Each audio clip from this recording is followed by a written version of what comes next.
Great. So thanks for sharing this, Deep. A couple of few more questions I have for you. Sure. Related to just managing the business, right? I mean, we spoke about building the business. We spoke about doing large deals. A couple of aspects about really the nitty-gritties of ensuring that a business is run well. So one of the things that we used to have a lot of changes in sales structure, go to market. You want to talk about that? How important is it to have the right structure for sales and go to market, because that determines how successfully you are able to map the segments that you have decided to work on. So you want to just share some thoughts on that? Sure. Sure. Sure. I'll give a sporting analogy. I'll give a sporting analogy from football and from cricket. So your batting lineup, who comes as opener, who comes as number one, number two, number three in the batting lineup, depends upon the talent bench you have. So if you think of your go-to market, so let's look at your go-to market as your batting lineup, right? And the market is the competition. Let's say you're playing against England versus West Indies, in cricket. I'm just giving Australia, Yeah. right? And when you're on a tour or wherever it is, you have only 16 players, right? You can't go and suddenly get somebody else. So your batting your team is in a way this thing, right? So if you take the GTM, the go-to market, right? Let's say I'll give you an example. Let's say if you do a test series, T20 series, and a one-day series, all within one tour. Let's say the test series is with England, the T20 is with England and Australia, and the one-day series again, it's a tripartite kind of a thing. Yeah. Will you have the same batting lineup for every format? You will not have. That's number one, right? Similarly, if you look at soccer, the same issues there in soccer, right?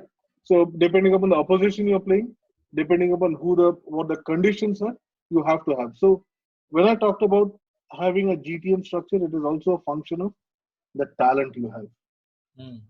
Because GTM structure it's about what stage of the organization evolution you're in, what's the talent you have, and what's the competitive landscape, who you're competing with, and who your customers are. So it's a pretty dynamic kind of a thing, right? And and we've seen this change many times, almost like an annual ritual in all global companies, right? Without changing some fundamental things, right? There are a few fundamentals to it. If you see in the various format of the game, the opening pair and the number one player doesn't change. The first down and the opening batsman usually doesn't change, right? Few times it changes, but usually doesn't change, right? Even the captain changes, right? These days you've seen teams experimenting with different captains for different formats, and they've been successful, right? So, but there are few combinations which remain still. So you need to know what is your core, right? Keep that fixed. What are the ones you might want to make change? So in your core, if you're a relationship-based company, right, ensure the account managers or the sales managers who has the longest tenure with your existing customer remains. Your hunting team can change. Okay, so that's one analogy I usually use. That's a nice point, yeah. Right. So that's number one. Number two, it is depending upon your business mix. If I've got some customer, if I'm on a completely hunting, as I said, even in the initial phases, is my strategy, let's say I'm a startup, is my strategy to gain as many customers as possible? Or is my strategy to go deep into a couple of customers and make them lighthouses? Right. So depending upon that, if I want to get as many customers as possible, then I'll have a hunting team. If I want to go deep into that, then I'll get relationship, account management, and more of technical support teams. Got it. Okay, so those are the kind of things which is I would say at a front line which matters. Wonderful. So Deep, you spoke about hiring the right talent. So maybe little perspective from your side on talent itself. That one of the very important aspects for a business leader, is to have the right talent. From a sales perspective. Where let's just focus on sales for a moment. So hiring the right sales leaders, either as you said, grooming them from the organization or hiring them laterally, either ways, but having the right kind of sales leaders who mirror your thought process or have their own way of working, but mirror the organizational strengths, mirror the organizational strategy, and drive all those initiatives. So it'll be lovely for me to understand that what does a leader like you uh, look for in his sales leaders, right? Sales managers, sales leaders. What attributes do you think they need to have in order to be successful? Yeah. So like in sports, the best batsman or the best bowler does not necessarily become the captain, best captain. Correct. Right? One has to keep that in mind, right? The best account manager may not make the best leader, right? So that's fundamental thing one has to look at. Number two, when I'm looking at sales leadership talent in today's world, you need personal accountability but collaborative capability, Okay. right? When you win as a team, even if you have led the engagement yourself, Hmm. right? So I gave you two examples, right? Am I a player coach kind of a leader or am I a cheerleader kind of a person? Yes. Yes. And each one of them has a pros and cons. On a player coach kind of a thing, there will be a tendency to jump in and play most of the time, right? And in a cheerleader kind of a thing, even if you push them into the playing field, even if let's say you don't have 11 players, you've got only 10 players, the person will come back to the this thing. So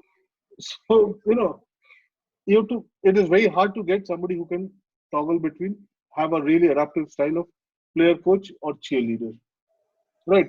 Be able to play it consistently or able to do both parallelly. So in my in my mind, there are two or three things which I look at. Again, I'm not talking about very very generic stuff Sure. of passion and things like that. I'm saying that those are given.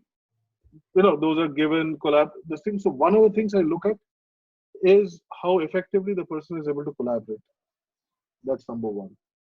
Number two, how effectively the person is able to coach, Hmm. right? And number three, how effectively the person is able to lead when the situation demands, Okay. right? These are the three things. Given passion and all of that, I'm assuming that all of that is there, right? And typically, I try to look for people who have a varied background, not just a uniform kind of a background. Because then what happens is that it's ability to think through multidimensionally. Correct. So that's again, as I said, 70% of the time you'll go wrong. Hmm. Yeah, that's interesting, Deep, because we hire so many people, and then we realize after a while that we made a mistake, right? So uh, it's important to Statistically, have our 70%. view. Yeah, so it's important to have our view of what works. So I think that Correct. this is a good input.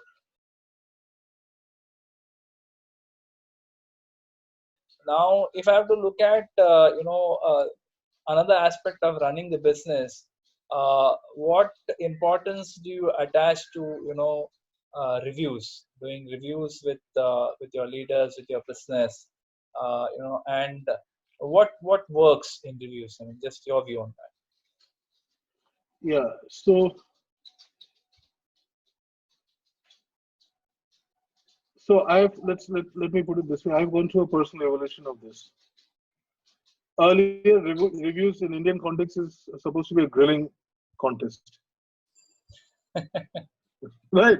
Everybody who's grown through the ranks knows that every review is a grilling kind of a thing. What I've realized, depending upon the stage of the organization, depending upon the phase, how can you make sure there are three things you have to do in a review? Consistency, that's number one. How consistently you do that, right? That's number one. So consistency is the first one. Number two, how you look at data. I keep saying that you run your business on data and gut. Right? Review is about data. It is ensuring that everybody is looking at the same set of data. Like I can talk about data like pipeline conversion, cycle time. We have now, so typically today there are tools and techniques. There are tools where I can 95 to 99% predict at a deal level whether the deal will happen or not in that quarter without doing a review. There are predictive tools which are available. Yeah. But if you use those tools, you don't use the opportunity to coach your team. Right? So what you do is that you do three things in a review. One, you make it consistent. Number two, you run it on data. You basically teach them how to look at data from a multi-dimensional perspective. Right? So that's point number two. Point number three, you use that opportunity to coach them and thrash out strategies. Whether it is deal progression strategy, whether it's a pipeline generation strategy, or it's a negotiation strategy or a closure strategy, whichever way it is. Got it. Right. Makes sense. So these are the three things usually I try to do it in a review.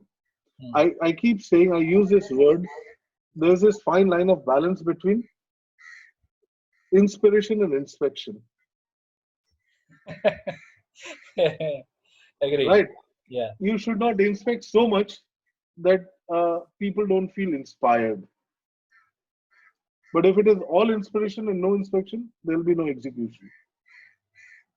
That in my opinion, that's one of the critical aspects, finding that balance, right? Because a lot of people tend to go to either side of the pendulum. A complete delegation and inspiration versus a complete, breathing down the neck and inspection all the time. So finding the right balance is very critical. Great point, Deep. One or two last questions before we end. And this has been a great conversation. Thank you. So, leveraging partners, right? An organization like SAP, or even, I've worked in Oracle as well. I've seen these organizations, one of the very critical elements of their success and growth is the fact that they leverage partners. You want to just talk about that briefly, that, what are your thoughts there? What's the role that partners play, and how can we successfully leverage them without them feeling, used or whatever? Very good question.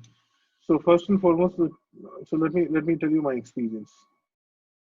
I had the opportunity to rebuild or build a new partner ecosystem 3 times in my stint in SAP. Right from the large ones to the SMB ones to the cloud ones. And they're all different. Right, completely different. Yeah. Right. So personally, what I do is, like, you have to, so okay, it might sound cliche, you have to treat them as customers. So I'll give you my example from my GB or SMB days. Essentially, it is people like you and me, who become entrepreneurs. Right? What they're looking for is support. What they're looking for is a sponsor. We are betting our home on a relationship.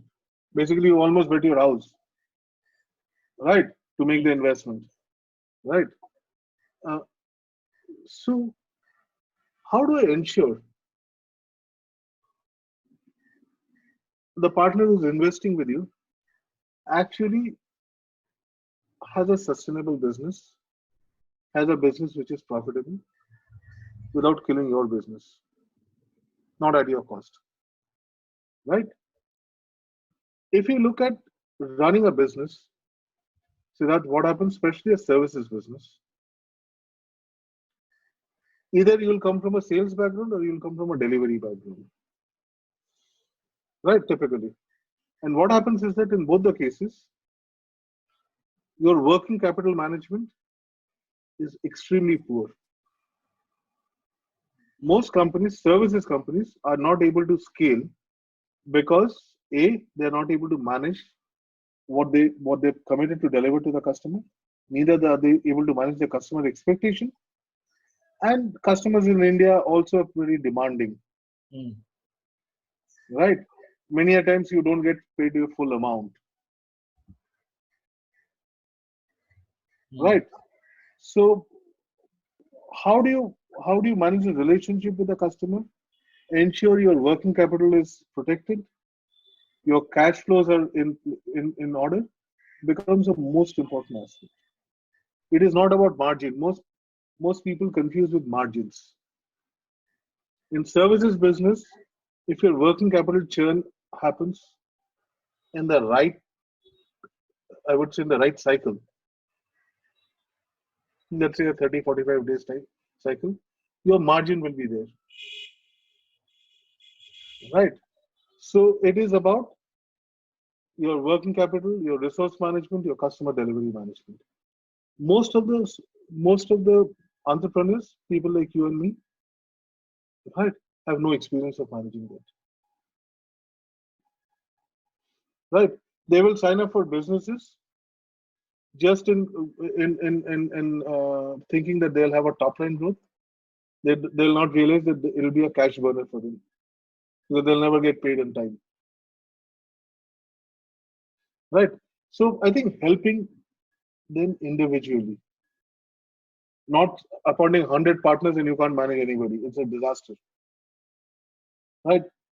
And in my when I when I was fortunate to build a GB business, the SMB business, we actually built 150 new partners over a period of 3 or 4 years.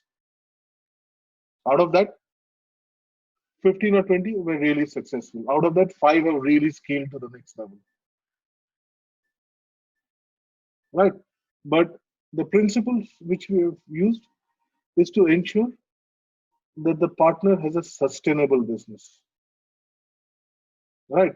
It's easy to go from a big brand. If I work from a startup, if I'm wanting to build an ecosystem, it is how closely I'm able to work with that partner, and how much I'm caring that they have a sustainable business will ensure my long-term success. So that's fundamental. I would say there's only one message I have to give is that if I'm building products, if I'm building IP, right, then my business model is a bit different. Then I would look at how can I generate pipeline, how can I generate multi-channel go-to-market, how can I generate my product support and a product development organization. I'll double click on one aspect, Deep. So you spoke about the aspect of managing partners, right? And that's very valuable because we don't normally get to hear that. But maybe you want to just talk about the add to what you just said. The aspect of how partners are critical to a business. For a business to grow, because every organization, software organization, they typically start with implementing all projects themselves, right? Because they want to ensure that there is success, and no partner will come in when they don't have enough references anyways. So at some stage they kind of venture into working with partners, but then they have poor experiences, they go back to the old way. So maybe you want to just share that what's so important about partners for getting into the growth phase. And you spoke about how managing partners build on trust relationship, giving him the faith that we are with you. That's very important. But what is the role that partners play in the growth? If you want to just share that. So, very important aspect, because depending upon what your aspiration is, if your aspiration is to become a product and IP company, right, even in a SaaS model, then partner has to play a significant role. And then depending upon the stage of the company, and I'll come to that. Yeah. You have to keep one thing in mind. No matter what scale and size of partners, no partner will ever make the market for you. No partner You will have to make the create market for you. They will not create a market for you. Yeah. They'll be there to fulfill demand. That's an important point. They will be there to help you execute better, more efficiently. Okay. Right. So so you have to. So your expectation has to be very clear. What do you expect from the partners? Right. If your expectation is from the partner that they will do exactly what you're doing, and you give them peanuts as margin, even if you give them 50% as margin, they're not going to do, because they do not have that capability. Right. So you have to create that brand. You have to create the brand in the market. You have to create your brand with the customer. You can get the partner to fulfill either the delivery part of it from a software or a SaaS perspective, or the execution part of it from a project perspective. And the way you scale that is you do a little handover of projects, so that without losing the quality aspects of the project, the referenceability of the project, how can you induct partners with some resource augmenting? How can you induct partners in some reselling? Right? How can you induct partners into the subsidiaries of those accounts? So they get a flavor of the whole thing. You get a flavor of the whole thing. It is like getting addicted to a revenue line without doing much before it starts having a spin-off effect.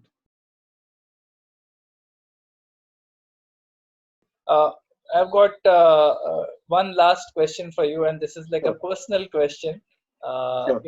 Deep, the journey which you spoke about, it's a very awe-inspiring journey, and not too many people get to this point. So if I were to ask you that, what does it take for an individual to get from that account manager role where they start in inevitably when they start a sales career to then grow to a sales manager? You spoke about account manager, sales manager, not so easy, but that whole journey to keep growing in the organization to a point where there are two things, there are two sets of beliefs here. One is where the organization feels, yeah, he's ready, let's make him a COO, let's make him a CEO. That's one side, and the other side is you also believe that, yeah, I think I'm ready, right? So what are those critical attributes you think a person needs to actually grow to that level in an organization, to get to the top job? So not everybody does it, right? I mean, out of hundreds of people who aspire for it, one guy gets it, right? So what's it about that person? So I want to share that. So I think first and foremost, I'll be very direct and honest. You have to be two things. You have to be lucky, right? That I'm telling you on this. You have to be lucky. Yeah. You have to be lucky. That's number one. I can talk about talent and all that, but beyond a point, it doesn't matter. You have to be lucky. Number two, you have to be persistent. Right. Number three, you have to have a purpose. And number four, you have to have the passion. Have the passion. Okay. Passion. You want to talk about the purpose a little bit? Just elaborate. Yeah. So if you look at, so again, purpose for me has also, I would say, gone through the journey significantly. From creating an impact. So let me put it this way. When I reflect back, there are three things which I really enjoyed and I've enjoyed. And I'm talking reflecting on my own understanding. Because purpose for everybody means everything. Can mean different things to different people. I can only talk about myself.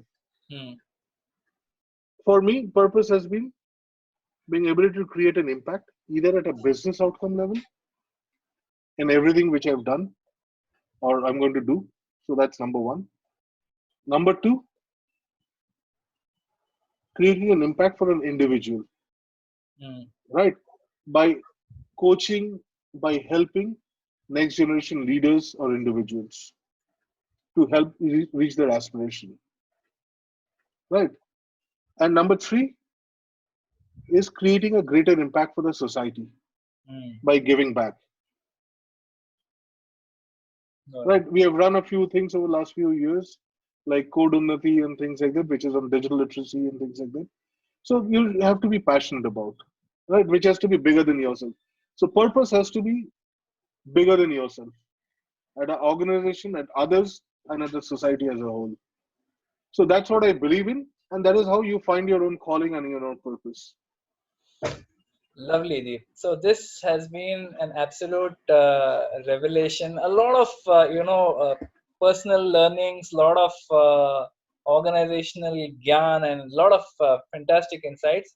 Thank you so much, Deep. Real pleasure interacting with you, and I look forward to continuing to interact with you in the future as well. And wish you all the best for your journey going forward. Thank you, thank you, thank you, Siddharth. Same to you, and stay safe and stay secure. Good luck. Thanks.